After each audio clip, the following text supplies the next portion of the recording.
मुझे अपना घर किसी शरीफ लोगों को किराए पर देना था, क्योंकि मैं अकेली औरत थी और भरी जवानी में ही विधवा हो गई थी।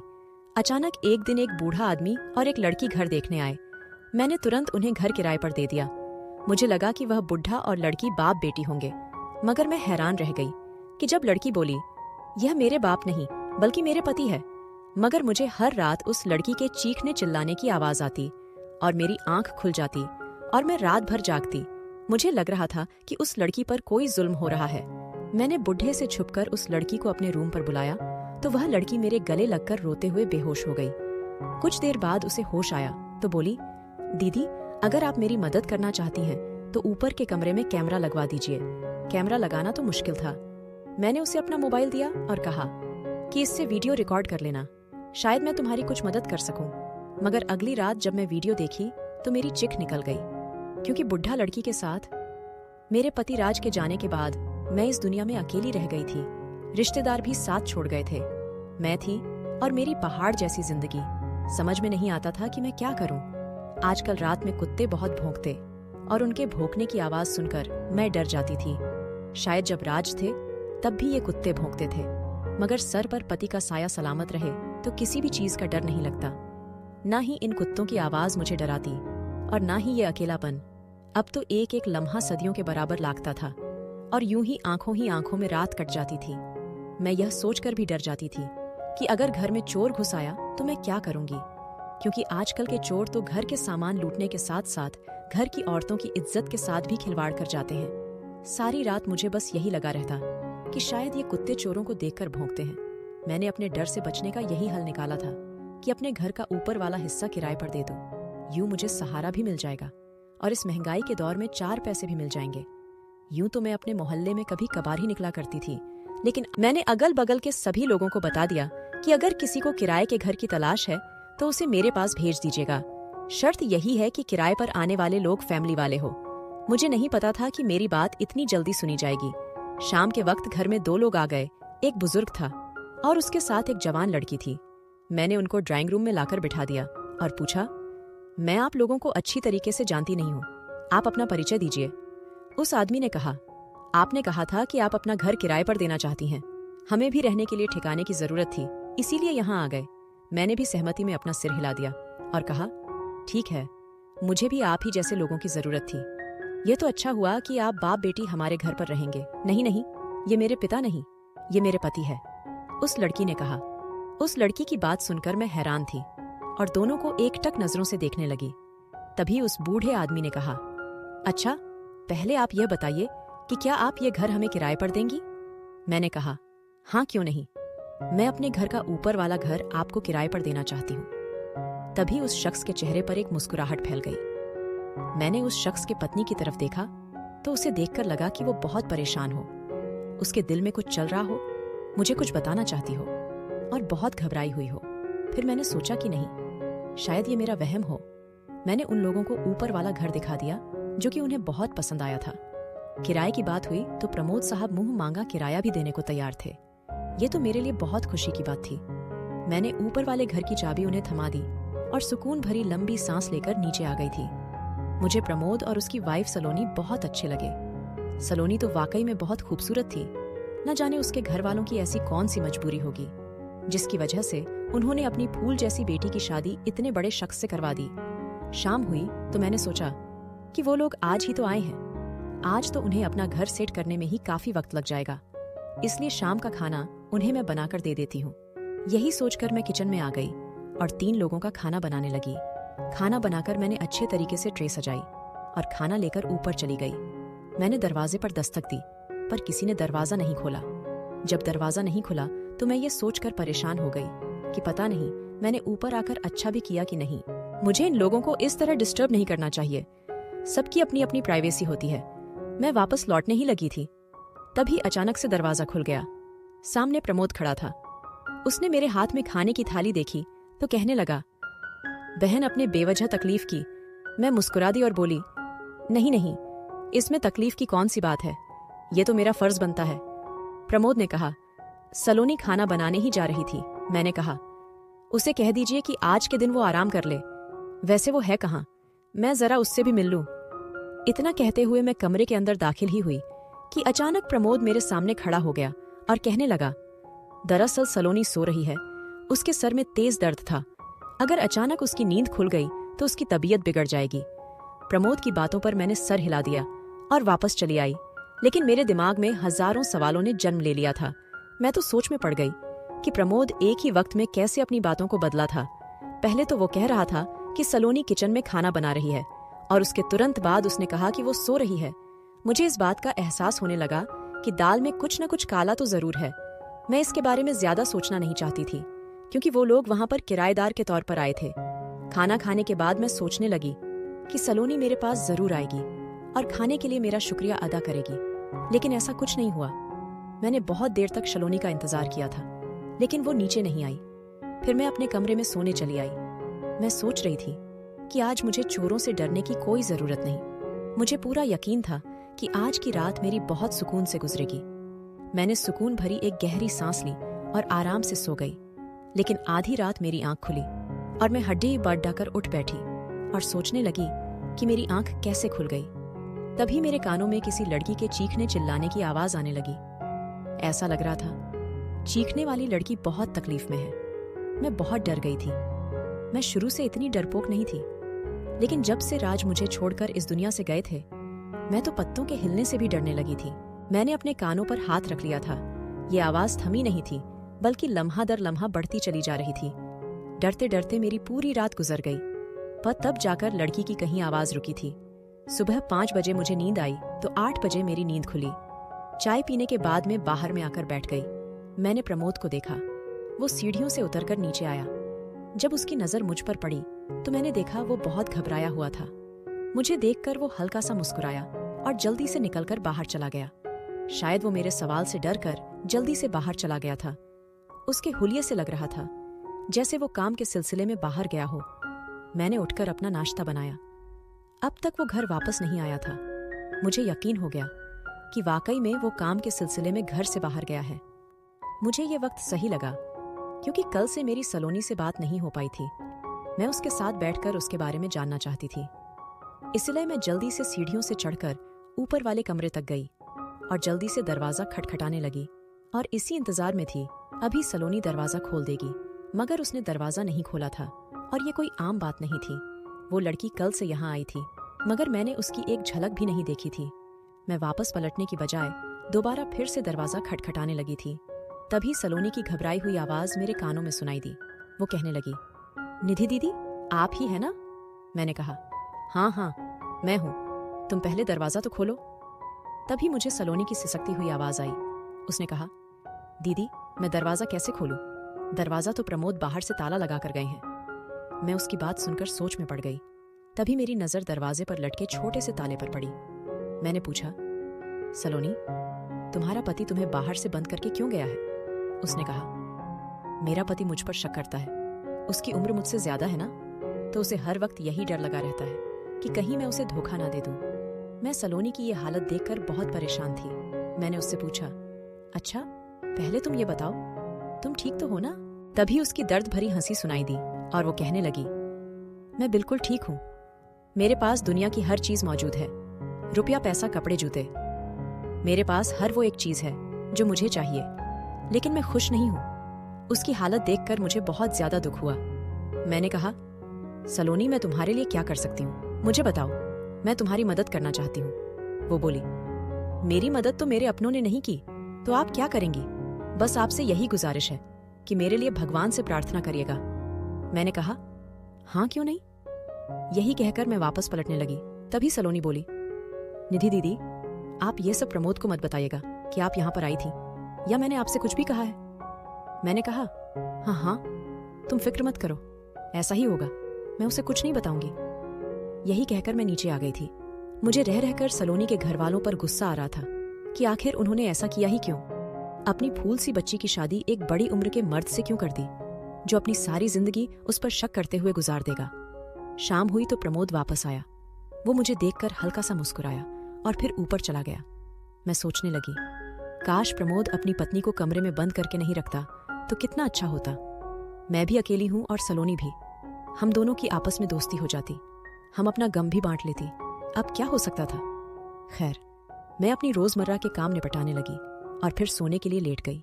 आज फिर आधी रात के वक्त मेरी आंख खुल गई थी और आज भी वही वजह थी जिसने मुझे कल सोने नहीं दिया था। मुझे फिर से किसी लड़की के चीखने की आवाज सुनाई दी। मैंने ध्यान से सुना तो मुझे समझ में आ गया कि ये आवाज तो बहुत करीब से आ रही थी। कहाँ से आ सकती है? भला मुझे इसका पता हर सूरत में लगाना था। मैं अपने कमरे से बाहर आ गई तो मुझे चीखने चिल्लाने की आवाज और तेज सुनाई देने लगी। फिर मुझे अंदाजा हो गया कि ये आवाज कहीं और से नहीं बल्कि ऊपर वाले कमरे से आ रही है और चीखने चिल्लाने वाली लड़की कोई और नहीं बल्कि सलोनी है। एक लम्हे के लिए मैं सन्न रह गई थी। फिर मैं जल्दी जल्दी सीढ़ियां चढ़ने लगी और कमरे तक पहुंच गई। मैंने जोर जोर से दरवाजा पीटना शुरू कर दिया। मैं बहुत देर तक यूं ही खड़ी दरवाजा खटखटा रही थी, लेकिन मजाल है किसी ने दरवाजा खोला हो। और ऐसा भी नहीं था कि मेरे दरवाजा खटखटाने से अंदर चिल्लाने की आवाज कम हो गई। दरवाजा पीटते पीटते मेरे हाथों में दर्द होने लगा, इसलिए मैं मजबूरन नीचे आ गई। आज तो पूरी रात मुझे नींद आने वाली नहीं थी, इसलिए मैं हॉल में बैठ गई। बैठे बैठे सुबह हो गई। सुबह प्रमोद जब नीचे आया तो मुझे देखते ही घबरा गया था। वह बाहर निकलने ही वाला था। तभी मैं बोली, प्रमोद साहब, मेरी बात सुनिए। मैंने उस शख्स के चेहरे पर एक खौफ देखा था। वो मेरे सामने वाले सोफे पर बैठ गया और बोला, मैं जानता हूं कि आप मुझसे क्या पूछना चाहती है। प्रमोद का चेहरा उदास हो गया और वो कहने लगा, आपको सलोनी की फिक्र हो रही है ना, कि रात को वो क्यों चीखती चिल्लाती है। मुझे भी उसकी बहुत चिंता होती है, मगर मैं कुछ भी करने से मजबूर हूं। अगर आपके पास कोई हल हो तो जरूर बताइएगा। मैंने देखा यह सब कहते हुए प्रमोद की आंखों से आंसू निकल गए थे और वह मुझसे नजर बचाकर अपने आंसू पोंछने लगा। मैंने कहा, पहले आप यह बताएं कि उसके साथ परेशानी क्या है, तभी तो मैं कोई हल बताऊंगी। मेरे इस सवाल पर प्रमोद ने अपना सर उठाया और मेरी आंखों में आंखें डालकर बोला, सलोनी की सबसे बड़ी परेशानी उसके नापसंदीदा शख्स से शादी है। मैं हैरत से प्रमोद की तरफ देखने लगी तो उसने कहा, मेरी शक्ल सूरत गौर से देखिए और बताइए कि क्या सलोनी जैसी लड़की मेरे साथ खुश रह सकती है। उस दिन तो आपने भी मुझे उसका बाप समझ लिया था। मुझसे बस यही गलती हुई कि मैं सलोनी के बाप की बातों में आ गया। सलोनी का पिता मुझसे 10 लाख लिया था। वह 2 साल के वादे पर लिया था, लेकिन 5 साल गुजर गए और वो कर्ज नहीं लौटा रहा था। वह हर रोज बस यही कहकर टाल देता कि आज दूंगा कल दूंगा। पर अब मेरे सब्र का बांध टूटने लगा। मैंने उससे कहा कि अगर तुम पैसे नहीं दिए तो मैं तुम्हें पुलिस के हवाले कर दूंगा। पुलिस का नाम सुनते ही वह डर गया और बोला, मेरे पास तुम्हें देने के लिए फूटी कौड़ी नहीं है। तुम ऐसा करो कि पैसे के बदले तुम मेरी बड़ी बेटी से शादी कर लो। मुझे उसकी बात समझ में नहीं आई थी। मैंने कहा, तुम ये क्या कह रहे हो। तभी उसने झट से अपनी बेटी की तस्वीर मेरे सामने कर दी और कहने लगा, अगर तुम इससे शादी नहीं करोगे तो मैं किसी और शख्स से पैसे लेकर इसे उसके हवाले कर दूंगा। दरअसल मेरी शादी बहुत पहले ही हो गई थी। मैं और मेरी पत्नी अपनी जिंदगी में बहुत खुश थे। वो कुछ दिन बाद पेट से हो गई और बच्चा पैदा होते वक्त उसकी हालत बिगड़ने लगी और वो मुझे छोड़कर चल बसी। ना वो बच सकी और ना ही मेरा बच्चा। तब से मैं अकेला ही था और मैंने दूसरी शादी नहीं की थी। मगर उम्र बढ़ने के साथ साथ मुझे तन्हाई का एहसास होने लगा। जी चाहता था कि मेरा भी कोई अपना हो जिससे मैं अपना दुख सुख बांट सकूं। और फिर उस दिन जब सलोनी के पिता ने सलोनी की तस्वीर दिखाई और कहा कि अगर तुम नहीं शादी करोगे तो मैं इसे किसी और के हवाले कर दूंगा, तो फिर मैं उसकी बात में आ गया और सलोनी से शादी कर ली। शादी की रात सलोनी ने मेरे गाल पर एक जोरदार थप्पड़ मारा और मेरे मुंह पर थूक दिया और कहने लगी, चाहे तुम कुछ भी कर लो, मैं तुम्हारी कभी नहीं हो सकती। तुम्हें शर्म आनी चाहिए। अपनी बेटी के उम्र की लड़की से शादी करते हुए अब वो हर रात मुझे परेशान करने के लिए चीखती चिल्लाती है। इसीलिए मुझे अपना खुद का घर छोड़ना पड़ा, क्योंकि लोग मुझ पर शक करते थे कि शायद मैं अपनी पत्नी के साथ बदसलूकी करता हूँ। मैं यूं ही घर बदलता रहता हूँ, मगर मुझे कहीं ठिकाना नहीं मिलता। लोग सलोनी की वजह से मुझे जीने नहीं देते। ये मेरा तीसरा घर है। यहाँ आते वक्त मैंने उसके सामने हाथ जोड़ा था कि मुझे इस आखिरी उम्र में यूं जलील मत करो, मगर उसने मेरी एक न सुनी और यहाँ आकर भी अपनी हरकतों से बाज नहीं आई। लेकिन आपको एक बात बताओ, इसमें सलोनी का भी कोई कसूर नहीं है। वो दिमाग के तौर पर बीमार हो चुकी है, उसका इलाज चल रहा है। वो लोगों को जख्मी भी कर देती है। इसीलिए मैं कहीं जाता हूँ तो उसे बाहर से बंद करके जाता हूँ। मैं यह सब सुनकर सोच में पड़ गई थी और मैंने बड़े गौर से प्रमोद की तरफ देखा तो उसकी तरफ देखकर यही लग रहा था कि वो सच बोल रहा है। फिर मैंने कहा, मैं आपसे एक रिक्वेस्ट करूं। उसने कहा, हाँ हाँ बोलिए। आप सलोनी को बाहर से बंद करके मत जाया करिए। मैं उससे बात करने की कोशिश करूंगी। हो सकता है कि उसकी हालत में कोई सुधार आए। प्रमोद मेरी बातों से परेशान हो गया और कहने लगा, आप ये सब इसलिए कह रही हैं क्योंकि आपको उसकी हालत का अंदाजा नहीं। जब उसे गुस्सा आता है तो वह इस कदर जुनूनी हो जाती है कि मेरे लिए भी उसे संभालना मुश्किल हो जाता है। मैं ऑफिस में होता हूँ। अगर पीछे से वह आप पर हमला कर देगी तो क्या होगा? हो सकता है कि वह आपका बहुत ज्यादा नुकसान कर दें। इसलिए इस काम के लिए आप मुझे माफ कर दीजिए। मैं ऐसा नहीं कर सकता। मैंने कहा, अगर सलोनी ने मेरे साथ कुछ भी किया तो उसका कसूरवार मैं किसी को नहीं ठहराऊंगी। आप बस उसे बाहर से लॉक करके मत जाइए। प्रमोद बड़े गौर से मेरी तरफ देखने लगा और फिर उसने अपने जेब से चाबी निकालकर मुझे थमा दी और कहने लगा, आप होशियार रहिएगा। जैसे ही आपको महसूस हो कि सलोनी को गुस्सा आ रहा है तो तुरंत घर से बाहर निकल जाएगा। मैंने सिर हिला दिया तो वो उठकर चला गया। मैं तो बस यही सोच सोचकर परेशान हो रही थी कि आखिर सच कौन बोल रहा है। मैं ऊपर गई और कमरे का ताला खोलकर अंदर गई तो देखा सलोनी सोफे पर बैठी हुई किसी गहरी सोच में थी और बार बार अपने आंसू पोंछ रही थी। वो अचानक मुझे देखकर घबरा गई और कहने लगी, आपने तो मेरी जान ही निकाल दी थी, पर यह सब कैसे हो गया? आप यहाँ पर कैसे आ गई? आपको चाबी कैसे मिली? मैंने कहा, बस ये तुम्हारी निधि दीदी का कमाल है। सलोनी रोने लगी और उठकर मेरे गले लग गई। उसने कहा, दीदी मुझे बहुत दिनों से किसी ऐसे कंधे की तलाश थी जिस पर मैं सर रखकर रो सकती। मैंने कहा, अब तुम्हें रोने की जरूरत नहीं, मैं तुम्हारे साथ हूँ। आज मैं तुमसे एक जरूरी बात पूछने आई हूँ। सलोनी, पहले तुम मुझे यह बताओ कि तुम रात के वक्त तुम चीखने क्यों लगती हो? ये सच था कि मैंने प्रमोद की बातों पर भरोसा कर लिया था, लेकिन मैं सलोनी की भी कहानी सुनना चाहती थी। मुझे ये था कि प्रमोद ने कहीं मुझे पागल ना बनाया हो। वो घबराई हुई थी, कहने लगी, नहीं, मैं तो नहीं चीखती। मुझे क्या जरूरत है? मैं तो अपनी जिंदगी में बहुत खुश हूँ। प्रमोद मेरा बहुत ख्याल रखते हैं। मैं उस लड़की की बात सुनकर हैरान रह गई। उसने अचानक ही काया पलटी थी। कल तो ये कुछ और कह रही थी, फिर उसने कहा, आप मुझे अपना घर दिखाइए कि आपने अपने कमरे की कैसी सजावट की है। मैंने कहा, ठीक है, चलो दिखाते हैं। मैं सलोनी को अपने साथ नीचे लेकर आई। नीचे आते ही सलोनी ने अपना बाजू मेरे सामने कर दिया। उस पर जले का निशान था। मैं डर गई और उससे पूछा, यह क्या है? तो वो कहने लगी, मैंने जो कुछ भी कल आपसे बातें की, ना जाने कैसे मेरे पति ने सुन ली। शायद वो कमरे में कोई रिकॉर्डिंग लगाकर रखा है। वो मुझ पर बहुत गहरी निगाह रखा है।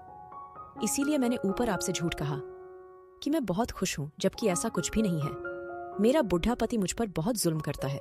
यह जो रात रात भर मैं चीखती रहती हूँ ना, ये बेवजह नहीं है। अगर आप अपनी आंखों से देख ले कि मुझ पर क्या गुजरती है तो आप बेहोश हो जाएंगी। आप कैमरा मंगवाकर ऊपर वाले कमरे में लगवा दे। जब कैमरे का मंजर रिकॉर्ड हो जाएगा तो वो सब आप पुलिस को दिखाएंगी तो मेरे मुजरिम को सजा मिल जाएगी और मैं आजाद हो जाऊंगी।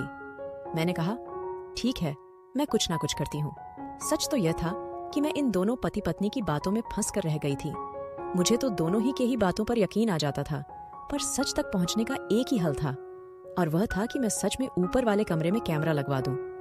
मैंने कैमरे के लिए किसी से कह दिया था।